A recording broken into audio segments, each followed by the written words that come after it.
September 1939. The German foe begins its ruthless march of conquest and sets the stage for World War II. Poland's 34 million inhabitants, crushed, scattered, and enslaved. Tens of thousands of square miles of territory shrink before the movement of lightning armored columns. Poland and the world learn the meaning of a grim new word, blitzkrieg.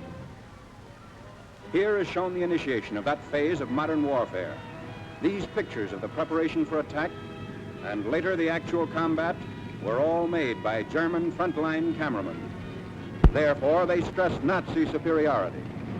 Success is unimpeded as Hitler's divisions move against outnumbered Polish defenders. Later, on other world battlefronts, the Allies are to destroy the myth of the invincibility of the Nazi armies. But this is Hitler at the peak of his armed might, and the record of a nation overrun in just days is of military as well as historical importance.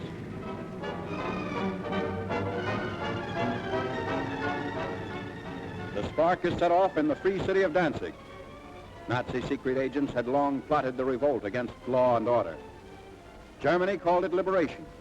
The world knew that Danzig represented the ignition of the European powder keg, the excuse for Hitler's hordes to begin their destructive campaign of conquest. Here is the historic last stand of Danzig's loyal defenders. They're entrenched in the city's post office and under repeated fire of Nazi-trained militiamen.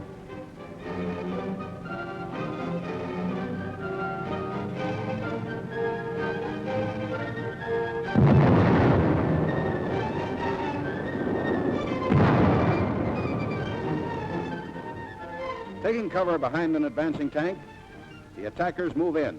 Gasoline is sprayed on the building, and its doom is sealed.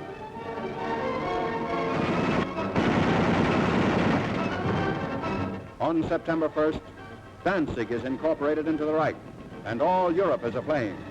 World War II is a reality. Nazi regulars move up. The Germans brazenly call it counterattack with pursuit. The civilized world knows it as the unleashing of unheard-of military might. With little to stand in their way, the Nazi divisions roar across the Polish countryside and reveal for the first time the machines and weapons that are to terrorize a freedom-loving people. Military observers see the Nazi lightning warfare as setting the style for modern battle. Only a well-devised counter-blitz can stem the flanking and pincer movements of the wily Germans. The motorcycles bring up machine gunners for the opening of the attack.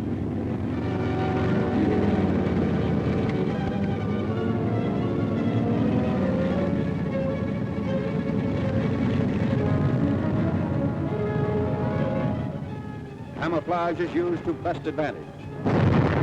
Rushing up of troops for more blitz attacks. The German strategy is to isolate Polish forces as quickly as possible. So the Nazi columns move according to prearranged schedule. 30 to 37 miles per day is the German claim.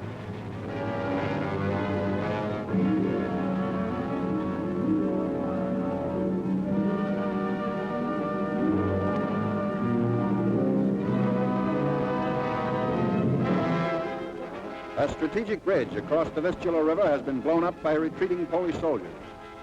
But in their haste, they were unable to ensure its complete destruction. The enemy will be delayed, but temporary repair is not impossible for skilled mechanics to accomplish in fast time. As Hitler hurled at the universe.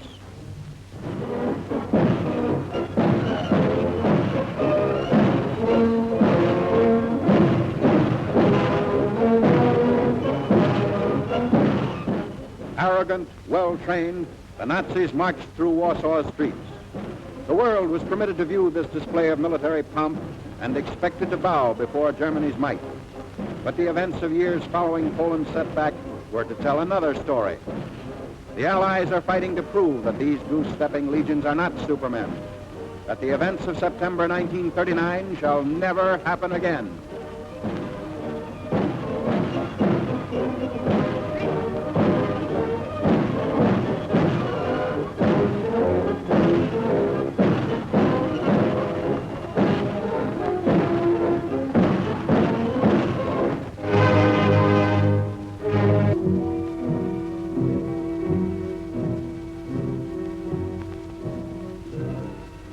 The Siege of Warsaw. The big attack begins 31 miles outside the capital. Shells are dropped into Warsaw without let-up as day by day the Nazis forge a tighter ring of steel around the almost helpless city.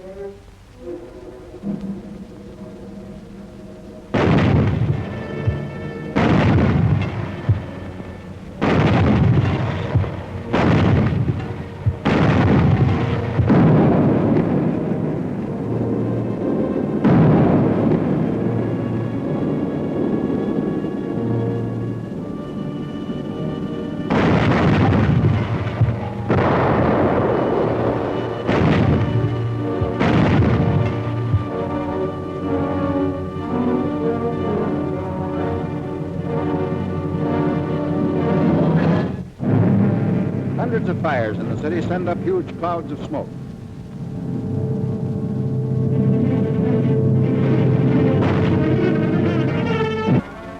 Polish defenders come up to surrender their arms. Germans claim sizable quantities of guns and ammunition taken throughout the country. There was no time for the Poles to destroy their weapons. So quickly did the Nazis move in and dominate each position.